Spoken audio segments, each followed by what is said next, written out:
हरियाणा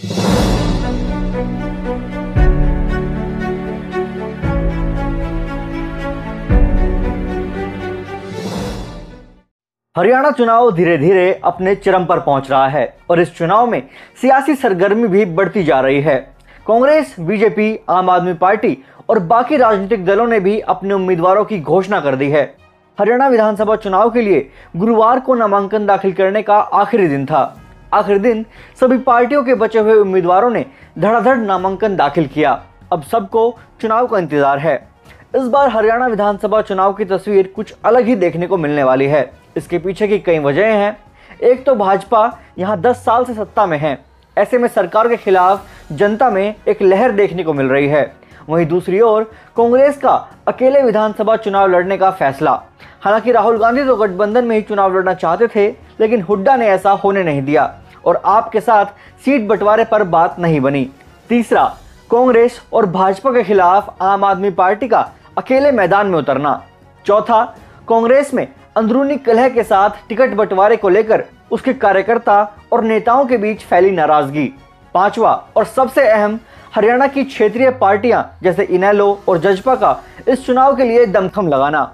इन सब के बीच कांग्रेस में बगावत होना हरियाणा चुनाव के पूरे सीन को उनके लिए बदल सकता है।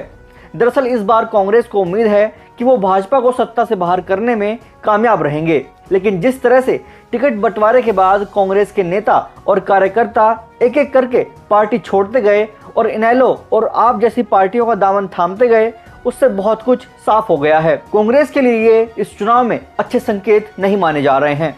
कांग्रेस ने हरियाणा चुनाव में कई पूर्व विधायकों व वरिष्ठ नेताओं का टिकट काट दिया। कांग्रेस से टिकट काटे जाने के बाद से सभी ने कांग्रेस के खिलाफ मोर्चा खोल दिया है। हालांकि टिकट बंटवारे के बाद ऐसा ही हाल भाजपा में भी देखने को मिला था, लेकिन एक फर्क है और वो फर्क है खेमेबाजी।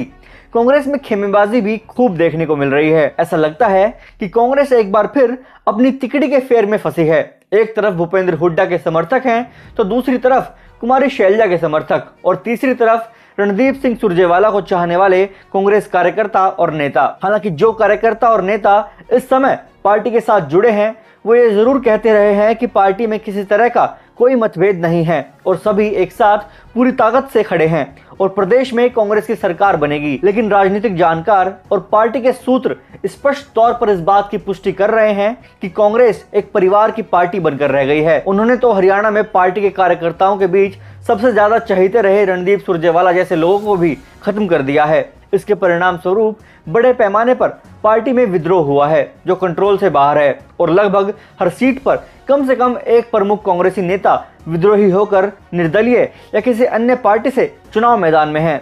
वहीं पार्टी के कुछ कार्यकर्ता तो दबी जुबान में ये भी कहने लगे हैं कि पार्टी की तरफ से प्रदेश में कुमारी शैलजा के बढ़ते प्रभाव को भी पूरी तरह से खत्म कर दिया गया है, जो पार्टी के दलित विरोधी स्वभाव को दर्शाता है। जबकि पार्टी लगातार दलितों के हितैषी होने का दावा करती रही है। पार्टी के पक्ष में मतदान करने वाले मतदाता भी इस बारे में दबी जुबान से ही सही, लेकिन इस बात का जिक्र जरूर करने लगे हैं।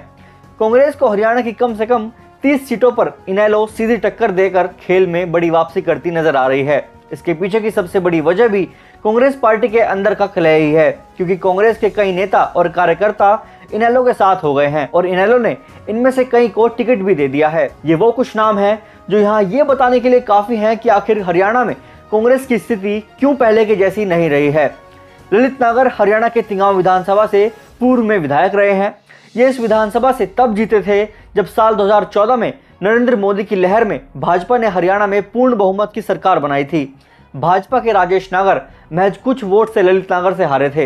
ललित नागर कांग्रेस पार्टी के वरिष्ठ नेता रहे हैं। उन्हें पार्टी ने साल 2019 में विधानसभा का दोबारा टिकट दिया, लेकिन इस बार भाजपा से उम्मीदवार बनाए गए राजेश नागर ललित नागर को हराने में कामयाब रहे और जीत गए। इस विधानसभा सीट से कांग्रेस ने ललित नागर को तीसरी बार टिकट नहीं दिया है। उनकी जगह रोहित नागर को टिकट दिया गया है।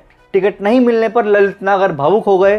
कांग्रेस के खिलाफ हल्ला बोलते हुए उन्होंने निर्दलीय उम्मीदवार के तौर पर नामांकन दाखिल किया।